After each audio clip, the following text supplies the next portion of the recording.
terms of international law, their case is extremely feeble. Has the Prime Minister written to the United Nations laying out Canada's justification for their planned intervention in Syria?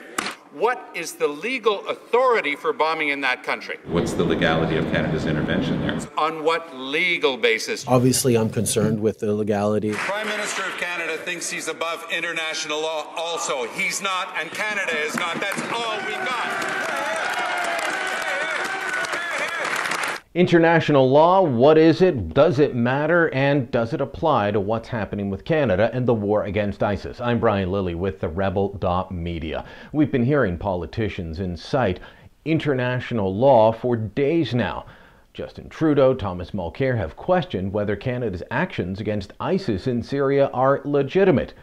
Jason Kennedy, the defense minister, has been clear in his view they are. And what does he rely on?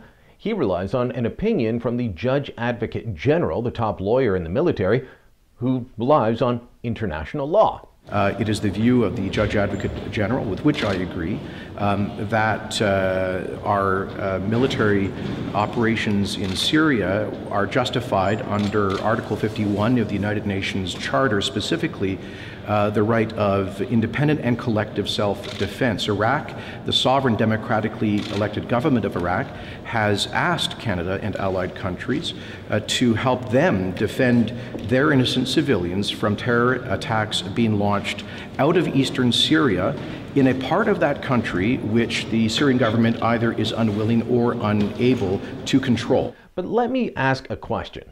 When dealing with a terrorist group that doesn't recognize international boundaries, that doesn't recognize legitimate governments or illegitimate governments, that doesn't follow the rules of law, the rules of war, which are the original international law, does international law apply to striking back against ISIS? It's similar to the argument during the Afghan war about how Taliban prisoners should have been treated. These were people that didn't follow the Geneva Convention, and the left was insistent that the Geneva Conventions must be followed beyond the letter of those laws. International law is not normally something that is voted on by an elected body.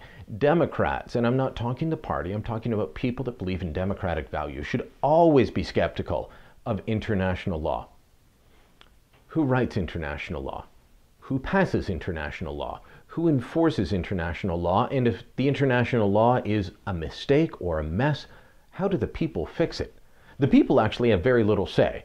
Some countries will ratify treaties, and that is part of how we get international law, a recognition of treaties. But if sovereign states choose to, well, ignore treaties they've already signed, well, they've broken the law, they've removed themselves from the treaty. International law only applies to those that are willing to subject themselves to it. So invoking international law as a reason not to strike against ISIS doesn't hold any water at all. This is a group that doesn't recognize any law other than their interpretation of Sharia, which, need I remind you, includes setting a Jordanian fighter pilot on fire in a cage and then posting the video to the internet for the whole world to see. Are these the people that we want to rely upon international law and the laws of war to protect? I, for one, say definitely not.